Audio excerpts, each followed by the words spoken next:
आज हम पढ़ने जा रहे हैं आपकी हिंदी की पाठ्य पुस्तक रिमझिम से पाठ 8 वे दिन भी क्या दिन थे। बच्चों, सामान्य दिनों में आप जिस तरह से विद्यालय जाते हैं, वहाँ कक्षाओं में बैठते हैं। एक कक्षा में बहुत सारे विद्यार्थी होते हैं और अलग अलग विषयों के शिक्षक आपको आकर पढ़ाते हैं। आपकी पढ़ाई कॉपी और किताबों के माध्यम से होती है। किताबों में बहुत सारे चित्र बने हुए होते हैं और वो अलग अलग रंगों से और शब्दों से भरे हुए होते हैं। तो विद्यालय की पढ़ाई की किताबों की यही सब छवि हम सबके मन में बैठी हुई है। लेकिन क्या आप जानते हैं कि भविष्य के विद्यालय किस तरह के होंगे? विद्यालय होंगे भी या नहीं, और उस समय बच्चे अपनी पढ़ाई कैसे करेंगे? तो इन्हीं सब विषयों पर आधारित है हमारा आज का पाठ, जिसका शीर्षक है वे दिन भी क्या दिन थे। घटना महत्वपूर्ण थी, वरना कुम्मी अपनी डायरी में उसे क्यों लिखती? अपनी डायरी में उसने 17 मई सन 2155 की रात को लिखा है, आज रोहित को सचमुच की एक पुस्तक मिली है।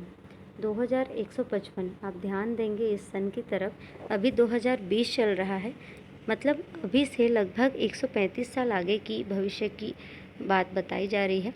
रोहित को सचमुच की एक पुस्तक मिली है। सचमुच की एक पुस्तक का क्या अर्थ हो सकता है, क्योंकि हमारे लिए तो पुस्तक पुस्तक ही होती है, क्या असली क्या नकली। तो यहाँ कहा जा रहा है कि सचमुच की पुस्तक मतलब भविष्य में पुस्तकें शायद नहीं होंगी, और अगर होंगी तो वो एक आश्चर्यजनक वस्तु के रूप में होंगी। वह पुस्तक बहुत पुरानी थी। कुम्मी के दादा ने बताया था कि जब वे बहुत छोटे थे तब उनके दादा ने कहा था कि उनके ज़माने में सारी कहानियाँ कागज़ पर छपती थीं और पढ़ी जाती थीं। तो कुम्मी के दादा ने बताया था जब वो छोटे थे तब ऐसी किताबें होती थीं, जैसे अभी हमारे समय में किताबें हैं। किताबों पर पृष्ठ होते थे, किताबें छपी हुई होती थी। एक पृष्ठ पढ़ने के बाद अगला पृष्ठ पढ़ने के लिए उसे पलटाना पड़ता था और सारे शब्द स्थिर रहते थे। स्थिर का मतलब होता है एक जगह रुके हुए, चलते नहीं थे जैसे आजकल पर्दे पर चलते हैं। तो उनके लिए ये सब आश्चर्यजनक था। जैसी किताब हमारी होती है, शब्द स्थिर रहते हैं, पृष्ठ हमें पलटाने पड़ते हैं, वे छपे हुए होते हैं। तो ये सब उनके लिए आश्चर्यजनक है, क्योंकि उनके समय में किताब के मायने ही बदल गए हैं। रोहित ने कहा था कितनी पुस्तकें बेकार जाती होंगी। ये बहुत महत्वपूर्ण बात है और सही बात है। कितनी पुस्तकें बेकार जाती हैं, एक बार पढ़ी और फिर बेकार हो गई। अब तो हमारे टेलीविज़न के पर्दे पर न जाने कितनी पुस्तकों की सामग्री आ जाती है और फिर भी यह पुस्तक नई की नई रहती है। मतलब अभी जो किताबें हम लोग पढ़ते हैं वो कागज़ पर छपी हुई होती हैं। एक किताब बनाने के लिए कितने सारे पेड़ काटे जाते हैं और अगले साल वही किताबें बेकार हो जाती हैं, पुरानी हो जाती हैं और वो रद्दी में फेंक दी जाती हैं। तो इस तरह कितनी सारी पुस्तकें बेकार हो जाती हैं और वो बर्बाद हो जाती हैं। लेकिन जो उनकी पुस्तकें हैं, जो वे टेलीविज़न पर पढ़ते हैं, एक तरह से जैसे हम लोग नेट पर जो किताबें पढ़ते हैं वो चलती फिरती होती हैं, उनको अलग अलग इफ़ेक्ट देकर आकर्षक बनाया जाता है। तो इसी तरह से उनकी किताबें भी भविष्य में होंगी जो छपी हुई ना होती हैं, जो टेलीविज़न पर पढ़ाई जाती हैं। कुम्मी ने भी रोहित की हाँ में हाँ मिलाई। फिर पूछा, तुम्हें वह पुस्तक कहाँ मिली? रोहित ने बताया कि हमारे घर में एक पुराने डब्बे में पड़ी हुई थी, हम उसे फेंक रहे थे तभी एक पुस्तक मिली। इसमें क्या लिखा है? रोहित बताता है स्कूलों के बारे में। कुम्मी कहती है स्कूल? स्कूल यानी होता है विद्यालय। कुम्मी ने प्रश्न किया, उसके विषय में लिखने को है ही क्या? हर विद्यार्थी के घर पर एक मशीन होती है जिसमें टेलीविज़न की तरह का एक पर्दा होता है। रोज़ नियमित रूप से उसके सामने बैठकर हमें वह सब याद करना होता है जो वह मशीन हमें बताती है। सारा गृह कार्य करके दूसरे दिन उसी मशीन में डाल देना होता है। हमारी गलतियाँ बताकर फिर वह हमें समझाती है। एक विषय पूरा होने पर वही मशीन हमारी परीक्षा लेकर हमें आगे पढ़ाना प्रारंभ कर देती है। कहते कहते कुम्मी थक गई थी। अंत में बोली, कितना उबाऊ होता है यह सारा स्कूल का काम। उबाऊ मतलब उबा देने वाला। तो आप समझ रहे होंगे कि उनका स्कूल किस तरह का है। वो एक मशीन को स्कूल कह रहे हैं और हमारे लिए तो स्कूल है एक इमारत, एक बिल्डिंग का नाम, जहाँ बहुत सारी कक्षाएं होती हैं, अलग अलग शिक्षक अलग अलग विषय को पढ़ाते हैं और फिर वही हमारी परीक्षा लेते हैं और जब हम पास हो जाते हैं तो हमको आगे की कक्षाओं में प्रमोट कर दिया जाता है, हम आगे कक्षा में पहुंच जाते हैं। लेकिन इनके लिए एक मशीन ही विद्यालय है। वही मशीन उन्हें रोज़ उनके घर पर पढ़ाता है। उन्हें कहीं बाहर जाने की ज़रूरत नहीं होती है, वह मशीन उनके घरों में होता है और वही मशीन उनको पढ़ाता है। वो अपना गृह कार्य करके रोज़ उस मशीन में डाल देते हैं और वही मशीन उन्हें सुधार कर उन्हें फिर से बताता है। तो इस तरह जो भी हमारे यहाँ विद्यालय का काम है, उनके यहाँ यह सारा काम मशीनों के माध्यम से हो रहा है। रोहित मुस्कुराते हुए उसकी बातें सुन रहा था।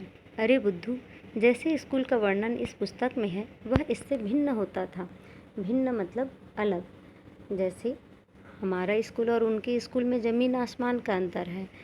इसमें तो उन स्कूलों के बारे में लिखा है जो सदियों पहले होते थे। कुम्मी के मन में कुछ उत्सुकता जागी। वह बोली, फिर भी उनके यहाँ मशीन के बने अध्यापक तो होते ही होंगे।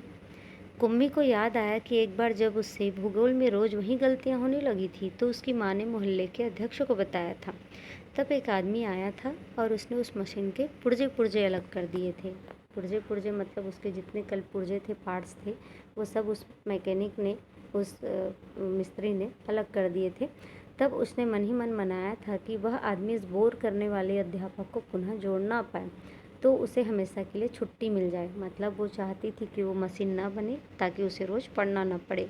लेकिन उस आदमी ने मशीन को फिर से जोड़ दिया था और उसकी माँ को बताया था कि मशीन के भूगोल की चक्की कुछ तेज़ रफ्तार पर थी। तेज़ रफ्तार का मतलब होता है रफ्तार, यानी होता है गति, स्पीड। तो हम ये समझ सकते हैं कि उनके यहाँ अलग अलग विषयों के लिए अलग अलग चक्की उस मशीन में लगी हुई होती होगी और भूगोल की जो चक्की थी, जो व्हील थी, वो ज़्यादा गति से चल रही थी, इसलिए कुम्मी को कुछ ठीक से समझ में नहीं आ रहा था। तो उस मैकेनिक ने, उस मिस्त्री ने उस मशीन को ठीक कर दिया था और कुम्मी अब अपनी पढ़ाई कर सकती थी। उसकी उम्मीदों पर पानी फिर गया। कुम्मी को उसी समय भूगोल का सबक सीखने बैठ जाना पड़ा था। मन ही मन वह उस मशीनी अध्यापक को कोसती रही थी। अध्यापक का मतलब होता है शिक्षक। तभी रोहित ने कुम्मी के सोचने के सिलसिले को तोड़ा। सिलसिले का मतलब होता है क्रम। वह बोला, हाँ, तब अध्यापक तो होते थे परंतु मशीन नहीं, स्त्रियां और पुरुष होते थे। स्त्रियां और पुरुष मतलब जैसे आजकल टीचर्स जो होते हैं वो जीवित रूप से स्त्रियां और पुरुष होते हैं, वो कोई मशीन नहीं होते और वो विद्यालय में जाकर पढ़ाते हैं। तो इन्हीं सब का जिक्र यहाँ पर किया जा रहा है। क्या कहा, कहीं कोई स्त्री या पुरुष इतने सारे विषय हमें सिखा सकता है? क्यों नहीं। वह बच्चों को सारे विषय समझाते थे, गृह कार्य देते, प्रश्न पूछते थे। अध्यापक बच्चों के घर नहीं जाते थे, बल्कि बच्चे एक विशेष भवन में जाते थे जिसे स्कूल कहते थे। तो आजकल के स्कूलों के बारे में भविष्य में इस तरह से बताया जा रहा है। कुम्मी का अगला प्रश्न था, तो क्या सब बच्चे एक समय में एक जैसी चीज़ें ही सीखते थे? हाँ, एक आयु के बच्चे एक साथ बैठते थे। आप जैसे आज 10 से 12 साल के सारे बच्चे 5th क्लास में बैठते हैं। आप सब लोग एक साथ, एक आयु वाले बच्चे एक ही कक्षा में बैठ के एक इमारत में पढ़ाई करते हैं। लेकिन माँ कहती है कि मशीनी अध्यापक हर बच्चे की समझ के अनुसार पढ़ाता है। फिर पुराने ज़माने में यह कैसे संभव होता था? कुम्मी पूछती है कि हमारे समय में तो मशीनों से पढ़ाई होती है और अलग अलग बच्चों के हिसाब से मशीन पढ़ाता है। फिर पहले एक शिक्षक सारे विषयों को, सारे बच्चों को कैसे पढ़ा लेता होगा? तब वे लोग इस प्रकार नहीं करते थे। रहने दो, तुम्हारी इच्छा नहीं है तो मैं वह पुस्तक तुम्हें नहीं दूंगा। कुम्मी झट से बोली, नहीं नहीं, मैं उसे पढ़ना चाहूँगी कि तब स्कूल कैसे होते थे, कितनी अजीब अजीब बातें जानने को मिलेंगी। जिन्हें वो अजीब अजीब बातें कह रहे हैं, हमारे लिए उनकी पढ़ाई अजीब है, क्योंकि हम तो स्थिर स्कूलों को देखते हैं, तो उनकी पढ़ाई हमारे लिए अजीब है और हमारी पढ़ाई उनके लिए अजीब है। इतने में अंदर से माँ की आवाज़ सुनकर कुम्मी बोली, लगता है सबक का समय हो गया है। रोहित भी उठा और अपने घर की ओर चला गया। कुम्मी अपने घर की ओर चली गई। अंदर मशीन आगे का सबक देने को तैयार थी। मशीन से आवाज़ आनी आरंभ हो गई। आज सबसे पहले तुमने गणित सीखना है, कल का होमवर्क छेद में डालो।